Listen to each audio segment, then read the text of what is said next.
Everyone, welcome to perform education. आज की इस वीडियो में हम चेक योर प्रोग्रेस 3 देखेंगे।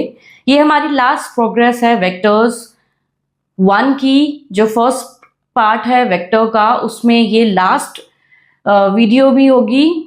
इस प्रोग्रेस 3 के 2 पार्ट होंगे।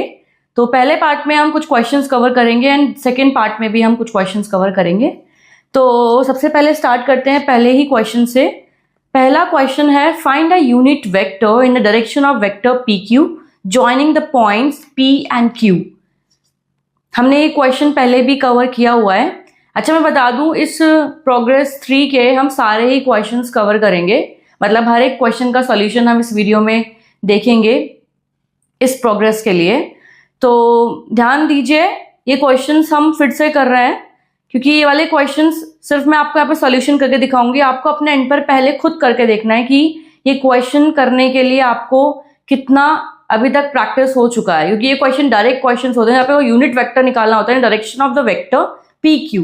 तो पी क्यू के लिए आपको एक यूनिट वेक्टर फाइंड आउट करना है, जिसके लिए हमें पता है पी कैप में इक्वल्स टू हमारे पास क्या आता है, हम P vector divided by magnitude of P Q vector निकालेंगे, राइट।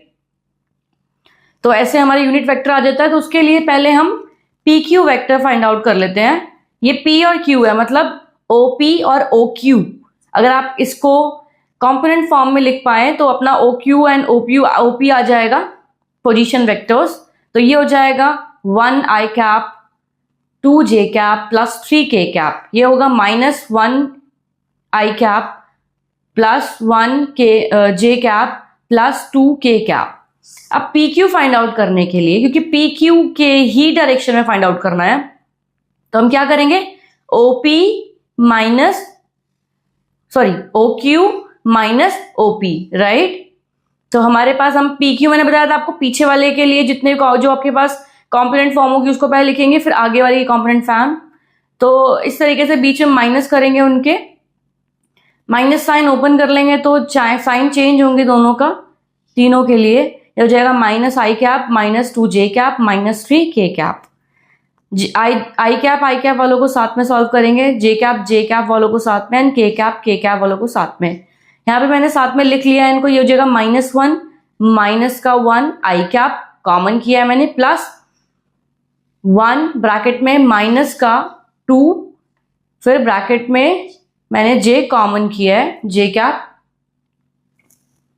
देन उसके बाद 2 माइनस 3 सॉल्व कर लेंगे। माइनस का 2 आई कैप माइनस का 1 जे कैप माइनस का 1 के कैप, राइट। तो ऐसे कुछ लिखा जा सकता है, पी क्यू माइनस 2 आई कैप माइनस जे कैप माइनस के कैप। तो ये हो गया पी क्यू वेक्टर। अब हम इसका मैग्नीट्यूड फाइंड आउट करेंगे। मैग्नीट्यूड के लिए वही जो आपके पास वहां पे टर्म्स है, जो कि है माइनस आई कैप के साथ क्या है अपना -2, तो -2 का स्क्वायर प्लस जे कैप के साथ क्या है -1 तो हो जाएगा -1 का स्क्वायर, फिर प्लस -1 का स्क्वायर के कैप वाला।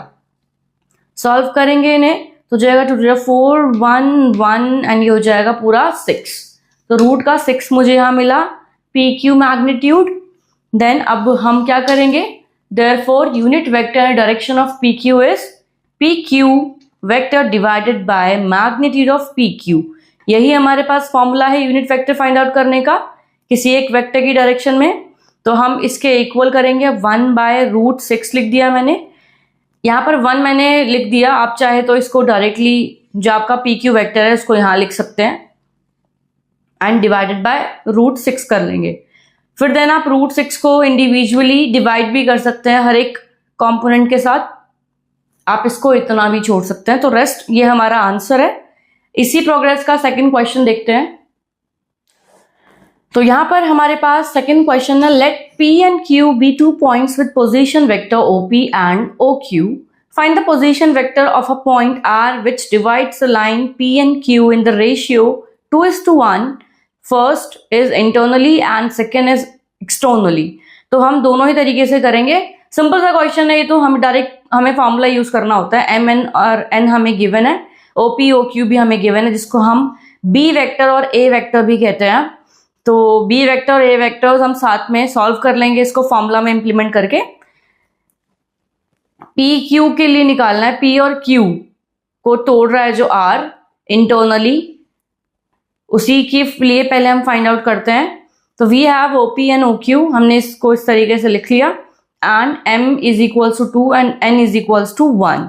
तो हमारे पास फॉर्मूला क्या है, M B वेक्टर, जो कि ये होता है N प्लस का फिर N A वेक्टर, राइट, फिर divided by M plus N। Same as it is, आपको OR निकालना है तो इसको लिखिए पहले, OQ वाले को डिवाइड करके M के साथ, फिर प्लस 1 एंड देन फिर OP के साथ, ये लिख लिया। सॉल्व कर लेंगे आपस में, ये हो जाएगा 2A vector plus 2B vector plus 3A vector minus 2B vector. तो हमारे पास सॉल्व कर लेंगे, इसको आया, सॉल्व करके हमारे पास आया 2A प्लस 3A, क्या होगा 5A vector plus 2B vector minus का 2B वेक्टर, ये तो कैंसिल हो जाएगा मेरा डायरेक्टली, तो कैंसिल हो गया मेरा ये, एंड डिवाइड में जो 3 है तो ये कैसे लिखा जा सकता है, अपना 5A vector divided by 3। Then हमारे पास सेकेंड है, सेकेंड एक्सटर्नली के लिए हमारे पास फॉर्मूला क्या होता है, M B vector minus N A vector divided by M minus N। हमारे पास जो हमारे पास फॉर्मूला हमने वीडियो में मेंशन किया था एक्सटर्नली के लिए, यहाँ पर हमने वहां पर प्लस लिखा हुआ है, तो वो आप करेक्ट कर लीजिएगा। बाकी मैं उसके लिए एक अपडेट और कर दूंगी रील्स में, अपना एक शॉर्ट रील वहां पर अपलोड कर देंगे लिंक के साथ, ताकि आप उसको रेफर कर सके और एक्सटर्नली वाला फॉर्मूला देख सके। तो ये लिखा जाएगा 2 - 1, इसको फर्दर हम सॉल्व करेंगे, माइनस का साइन चेंज होगा, इसके लिए साइन चेंज हो जाएगा। तो मेरे पास पहली बात तो 2 - 1 तो कुछ बचा नहीं, 1 ही बचा, तो उसको हम हटा लेंगे, एंड उसका होना मतलब उसको दिखाना या ना दिखाना ये आपके ऊपर है। बाकी साइन के साथ हम चेंज कर लेंगे के साथ, तो माइनस का 3A वेक्टर प्लस का 2B वेक्टर, सॉल्व कर लेंगे A वालों को और B वाले टर्म्स को। 2A माइनस 3A क्या हो जाएगा, माइनस का 1A vector plus 2B plus 2B क्या हो जाएगा, प्लस का 4B वेक्टर। तो इसको हम कुछ इस तरीके से लिख सकते हैं कि पॉजिटिव वाली टर्म्स आगे आ जाए, नेगेटिव वाली पीछे, तो 4B वेक्टर माइनस का A वेक्टर। तो ऐसे आपको डायरेक्टली इंटरनली और एक्सटर्नली वाले के लिए फॉर्मूला यूज करना है सिर्फ, बाकी ये डायरेक्ट क्वेश्चंस ही होते हैं। बाकी क्वेश्चंस के लिए हम अपनी अगली वीडियो में मिलेंगे। Thank you.